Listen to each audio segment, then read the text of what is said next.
Hey folks, welcome back to Super Mario 3D Land. Not much longer to go till we face the final boss now, just 2 more worlds. Now these Tanuki leaves have started infecting even our greatest companions.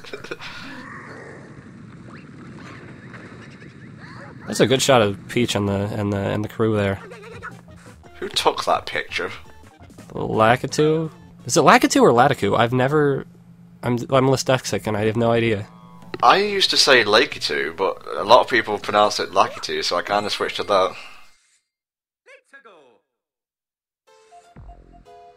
Now, there's a cool thing here that Tom isn't going to do, but you can actually, with a Tanuki suit, just jump over this gap and go straight to the flagpole. Really? Yeah. It's like, you'll miss everything, including the star coins, so you have to do it properly at least once, but... I never knew that. Well, you're gonna have to get the star coins at some point, so... If there were a reward for doing a time trial, maybe there would be a reason to do that, but... No online leaderboards or anything of the sort for this game. No, this is Nintendo we're talking about.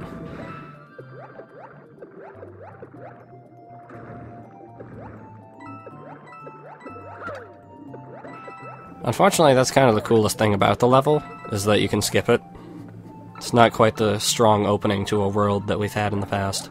The best thing about this level, as we said in previous worlds, is just the music, really.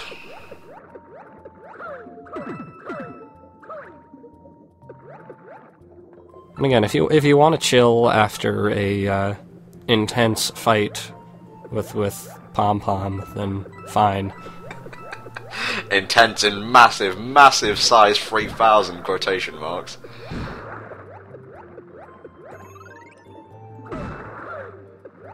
I still think you could have brought the whole oxygen aspect into this. Maybe just have like air bubbles floating about. Right. I mean, I see the direction they're taking with water levels being relaxed breaks, but I love hectic tension. And oh my god, the atmosphere in the Galaxy games, especially the ones involving ghosts, were great. Oh, for sure. I know atmosphere is a bit of an overused descriptive when people do commentary and reviews, but it's valid nevertheless. And Galaxy does have a bit more hardware to work with, admittedly, but... Just to clarify, atmosphere is aesthetics, mostly. It can usually be to do with, like, stories and personality, but it's mostly the music, the visuals. Like, for example, the rippling sound effects underwater, you know, fog and haze and so on. Right, especially in Mario games where plot and characters are very much secondary. It relies on music and looks. To this day, I still don't understand why people had a problem with Mario Galaxy's story. It was, like, simple as all hell. I feel some people actually thought it was too intrusive. Miyamoto included. I didn't like that they dumbed it down in 2. I mean, you have a time reset like DC Comics style, but that's about it. Well, I think Galaxy 2 was just basically Rosalina reading the story of Galaxy 1. With added effects. Yeah. Cool little authorial rewrite there. Galaxy 2 is not a bad game. It's fantastic. It's fantastic gameplay-wise. Probably a bit better than Galaxy 1 because it, you know, goes back and fixes all the problems that it had, you know, with like the camera, the gravity going awry. It's just that as an experience, I prefer the first game.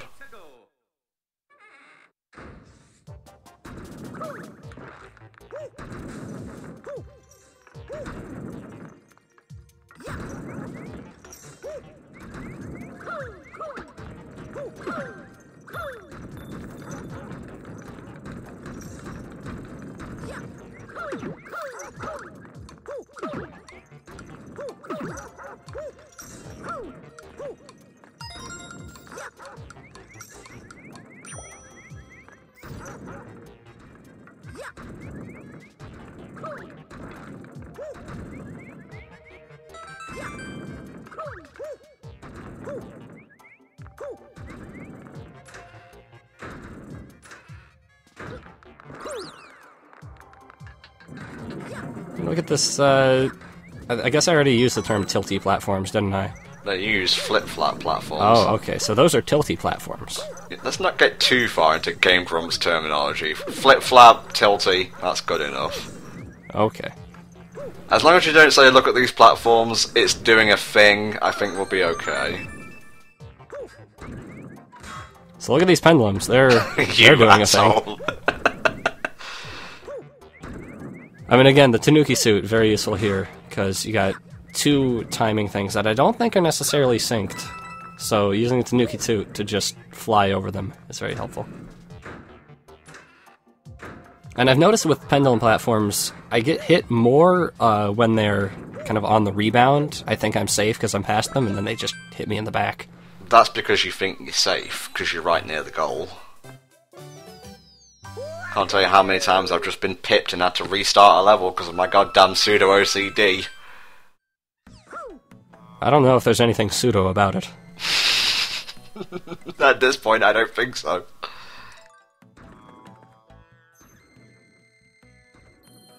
Mostly I'm just visiting Toad so he's not lonely. I mean, he has his brethren, doesn't he? Well, billions upon billions of Toads, yes. Oh, it's all wrapped in everything, how nice. A fire flower? No. You sicken me. I think he enjoys any kind of attention he can get. Would have been better if he just put a 1-up in there.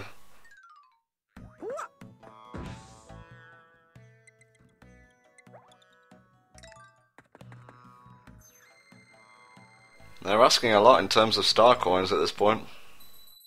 Yeah, I mean, you're still 1.5 times the necessary amount. Oh, it's my favourite world, Treeland with ropes. Now, I found the aesthetic of this world very contradictory, I must say.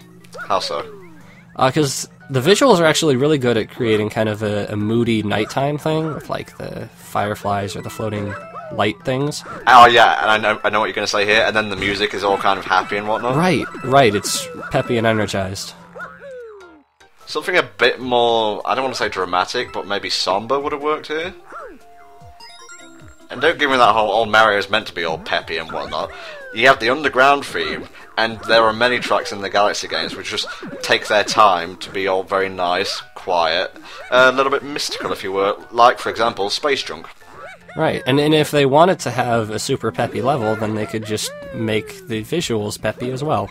Yeah, that's another thing about atmosphere. You have to tailor it, you know, like, exactly. Like, the music has to match the visuals. Yeah, and for the most part, they do a good job of that in this game. It's just this level in particular.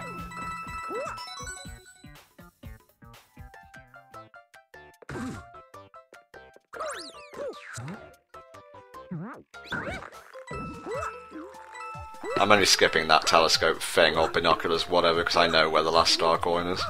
It's not being hoarded by some greedy toad. Just some fuzzy who's doomed to patrol a set path for his entire life.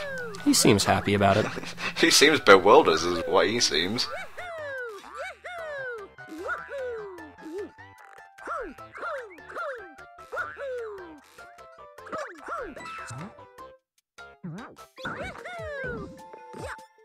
Now this golden flagpole you can actually lock yourself out of if you push the blocks up too high, so you want to be careful here. Oh, I guess, yeah, you could push them so high that you can't hit them, or can't get on top of them? I speak from experience here. I was just trying to be careful, but too high, even with the Tanuki suit. See, if this were Mario Galaxy, you could spin and get some extra height and get up on top. Yeah, I noticed with the wall jumps here, they've kind of like pushed gravity down even more. Because when I fall in between platforms and I try to jump back up, I can't because it's like constantly pushing me down. Yeah, I remember specifically one certain level towards the end of the game where I thought I could save myself and I really couldn't. This level's okay, I guess, but the music is really unfitting. The music is a weird, like, darker remix of the main theme, and I'm not sure why they chose to do it here of all places. Instead of kind of like a mechanical techno kind of thing? Right. Like, I'm really glad that they have a remix of the main theme in the game, and I'm glad they didn't just do the main theme straight up with no variation, but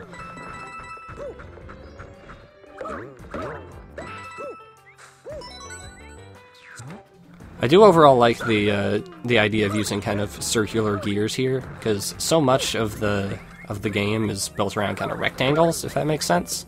I get what you're saying.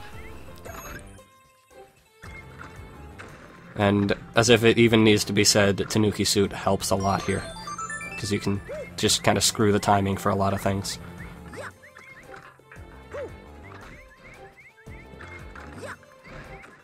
I do like the whole Clockwork trope, but I feel this one could have been expanded upon a bit more. Right, well it has to fight with Tick-Tock Clock, which is difficult. I like that it implies you're actually inside a clock tower, what with the window and the light shining in here. Yeah, I think overall the look of the level's pretty good.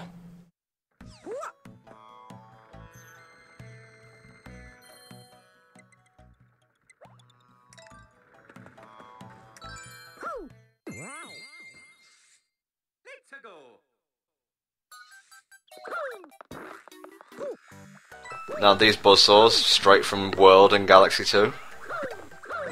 And they want you to be like constantly moving to avoid dropping down, but you're moving so quickly that they barely even affect you. Again, Tanuki Suit to blame, probably. Raccoon, Tanuki, it's all the same really. Basically what Tanuki does, it lets you turn into a statue. And that's about it. Unless you're on a moving platform, it's kind of useless. I've just been calling him Tanuki because I want to be the weeboo like that.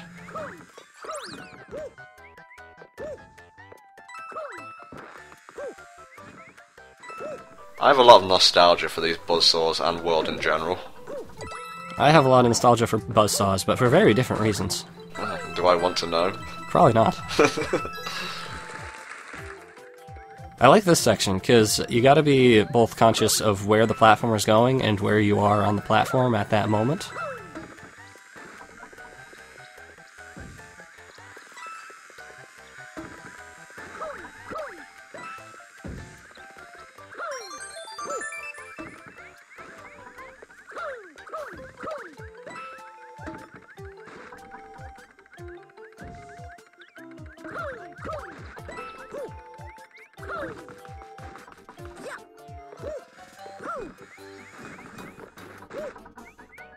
And there's another way we can kind of get screwed out of the flagpole, because you got one shot, basically.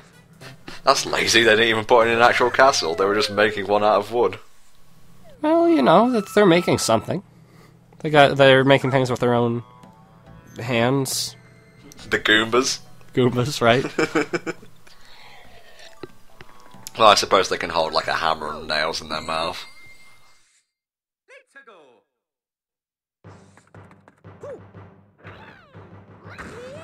Why, 3D Land? You could have fought an airship itself. Wait, fought an airship? Yeah, because you know in, I think it's Galaxy 1 where you fight, is it Baby Bowser or Bowser Jr.? Bowser Jr. When you fight Bowser Jr. and you're chucking like Koopa shells at him? Oh, right. I remember that. That being said though, this level is pretty fun. Yeah. I like the rotating cylinder platforms combined with the auto-scroll. Whoa. That's where I thought I was dead. Yeah, but I like that combination because you do have to constantly readjust your position on there for a set period of time. It's not just standing still like most of the auto-scrolling. Yeah, now I think there's actually no boss for this airship level, which honestly I prefer. Give me a good platforming stage, and that will be good enough of a boss challenge, really. Added danger with the spikes. Yeah. The one criticism I could give for these whole spinning platform things is that it's quite hard, at least for me, to tell the point where you're about to fall off. Yeah, I would agree with that. Especially since a lot of them, the faces of the platform are facing you. You can't really get a good gauge for what angle they're actually at. If you're looking at them side on, like this one, for instance, you can tell what's a 45-degree angle. Or whatever angle it is. Man, 119 lives. That's one off the amount of stars in Mario 64. Golly gee. Oh, no man, there is a boss. Yippee. There's more than a boss. There's two bosses. But there's also, like, no hazards or anything, so... What was their thinking here? Oh, we're at World 7 now. What kind of boss should we do? Well, we've got Boom Boom, and we've got Pom Pom, or whatever the fuck her name is. Let's just put them both together. Sir, can't we create an original boss? No. See, I sort of see what they were going with in that you have to deal with two threats at once, and they're both kind of rapid and hard to predict. But at the same time, you can just stay up on this upper platform and deal with Pom Pom, and Boom Boom just cannot touch you. But right now it lowers, but even then, it's... Now it's just a Boom Boom fight. Yeah, exactly. Again, you can try to be, like, quick and stylish and deal with both at the same time, but there's no danger here, so...